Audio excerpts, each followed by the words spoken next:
AIMIM president barrister Asaduddin Owaisi ने UP के वजीर आला योगी आदित्यनाथ से सवाल किया है कि हर मजहब के त्यौहार सड़क पर मनाए जाते हैं, किसी को कोई मसला नहीं होता, तो फिर उन्हें मजहब इस्लाम से मसला क्यों है।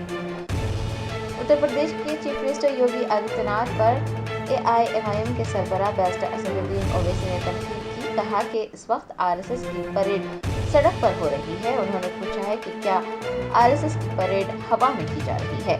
उन्होंने कहा कि जब कई दिनों तक कावड़ यात्रा की जाती है, हर मजहब के त्यौहार सड़क पर ही मनाए जाते हैं, तो किसी को कोई मसला नहीं होता, तो फिर योगी आदित्यनाथ को मजहब इस्लाम के साथ मसला क्यों है। उन्होंने पूछा है कि क्या इस मुल्क में सिर्फ एक ही मजहब है।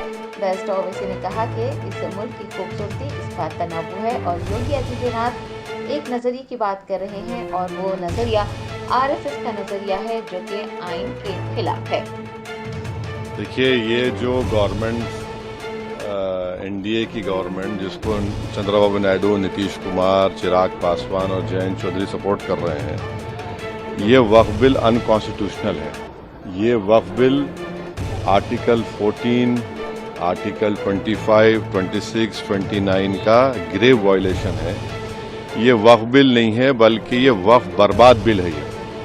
और अगर चंद्रबाबू नायडू, नीतीश कुमार, चिराग पासवान, जयंत चौधरी इसकी तायीद करेंगे तो वो अपने पॉलिटिकल रीजंस की वजह से या जो भी उनके है नैरो रीजन की तायीद कर रहे हैं नरेंद्र मोदी सरकार की, ये बात साबित हो जाएगी कि वो मुसलमानों की मस्जिदों को, दरगाहों को, खानखाहों को, इवैक्यू वक्फ प्रॉपर्टीज को और लिमिटेशन एक्ट अप्लाई करेंगे तो एनक्रोचर्स को रिवॉर्ड करेगी, तो वो उसकी ये सपोर्ट कर रहे हैं। उनको ये देखना चाहिए कि ये सपोर्ट तो कर रहे हैं, मगर क्या आप 5 साल के बाद जब जाएंगे जनता के पास, क्या जवाब देंगे उनको। अब तो बिहार का चुनाव भी है, तो ये अनकॉन्स्टिट्यूशनल। एक बात समझिए, वक्फ बाय यूजर सरकार निकाल रही है। हिंदू धर्म में mud by user, temple by user allowed है, तो यहां पर क्यों अलाउ नहीं कर रहे आप। हिंदू एंडोमेंट बोर्ड में कोई नॉन हिंदू मेंबर नहीं बन सकता, तो यहां पर आप नॉन मुस्लिम को क्यों बना रहे हैं। तीसरी बात यह है कि एंडोमेंट का जो ट्राइब्यूनल है उसका डिसीजन के खिलाफ आप रिव्यू डालते हैं, यहां पर आप कह रहे हैं कि उसको अपील करेंगे। हिंदू एंडोमेंट बोर्ड में कमिश्नर, कोई भी हिंदू एंडोमेंट कमिश्नर कोई प्रॉपर्टी को डिक्लेयर कर सकता है एज अ हिंदू धर्म की प्रॉपर्टी। कलेक्टर का कोई रोल नहीं हिंदू एंडोमेंट बोर्ड में, क्यों कलेक्टर को लेकर आ रहे हैं आप। तो ये सब जो चीजें कर रहे हैं ना, एक ही मकसद है, मुसलमानों से नफरत और इस देश में हिंदुत्व की आइडियोलॉजी के तहत ये एक प्रोजेक्ट है जिससे मुसलमानों को उनके रिलीजन से दूर करना, रिलीजियस प्रॉपर्टीज को छीन लेना।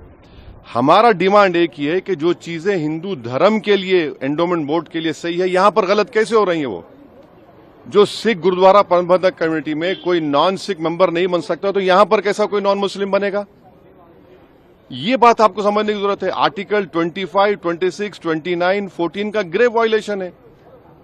इनको सोचना चाहिए चंद्रबाबू नायडू को, अभी वक्त है उनके पास है, सोचना चाहिए कि आप क्या बर्बाद करने का पूरा सहूलत दे रहे हैं बीजेपी को आप। Sir, Yogi Adityanath is saying that the Congress and opposition parties alike. See, you are not asking me the full what he said. What he said is that the Waqf board will declare any property as Waqf, right? Does this man he is the chief minister of a largest state of our India? How is a property declared as Waqf? The property is declared as a Waqf on the basis of the survey commissioner report. He is appointed by the state government. He is a senior one officer, senior more than the collector. After his report is given that this property is Waqf, the chief secretary of that state issues a gazette notification. On that gazette notification, a property is called a Waqf property. Now, is he saying that the gazette notification UP are all false? How can he say that? When it is a gazette notification of state government, the government is always in a continuous form. He's completely lying. These are all Waqf properties which a gazette notification is issued by the state government. On the basis of the state government, one property becomes a Waqf.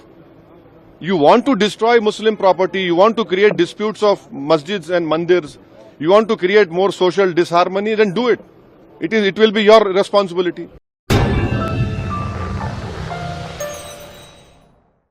Germanton super speciality hospital, national award winner doctor Mir Jawad Zar Khan, German trained senior orthopaedic surgeon and director, माहिर doctors doctor Wasif Azam और doctor Bharvi Chanduri, senior cardiologist और दीगर doctors नुमाया खिदमत अंजाम दे रहे हैं। Robotic surgery, advance cath lab, MRI, operation theatre, ICU, 2D ultrasound जैसी सहूलियात से आरास्ता कॉर्पोरेट लेवल हॉस्पिटल। वाजबी फीस में हर मर्ज से शिफायाबी के लिए German 10 super speciality hospital, Attapur.